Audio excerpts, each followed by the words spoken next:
जिले में हाथी मानव द्वंद जारी। प्रतापपुर में हाथी के हमले से महिला की दर्दनाक मौत। छत्तीसगढ़ के सूरजपुर जिले में हाथी मानव द्वंद लगातार बढ़ते जा रहा है। वन परिक्षेत्र प्रतापपुर अंतर्गत ग्राम पंचायत गौरा निवासी सुबासो जाति पैन का 50 वर्षीय महिला को हाथियों ने कुचलकर मार डाला है। ग्रामीणों के मुताबिक रात के लगभग 2 बजे के आसपास 25 हाथियों का दल ग्राम पंचायत गौरा के बीच बस्ती में घुसे और घर को अचानक ढहाने लगे, जिसकी आवाज सुनकर घर में सो रहे मां और मानसिक रूप से कमजोर बेटे ने भागने का प्रयास किया, लेकिन महिला हाथियों के चपेट में आ गई और घर से महज 20 कदम दूर हाथियों ने उसे कुचलकर मार डाला।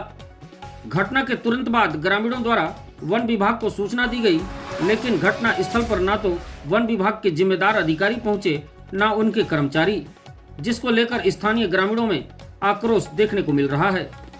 मौके पर पहुंचे प्रतापपुर थाना के स्टाफ सहित वन विभाग के अधिकारी कर्मचारियों को सैकड़ों की संख्या में मौजूद आक्रोशित ग्रामीणों को घंटों आक्रोश का सामना करना पड़ा। ग्रामीणों की मांग है कि तत्काल मुआवजा सहित एक व्यक्ति की नौकरी दी जाए, ताकि घर में रह रहे मानसिक रूप से कमजोर व्यक्ति का भरण पोषण हो सके, क्योंकि मां के मृत्यु हो जाने पर वह बेसहारा हो गया है।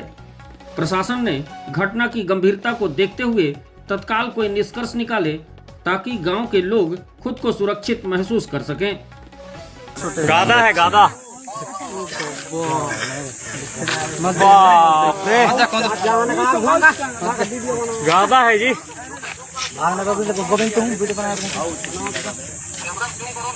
तो नहीं हो रहा है।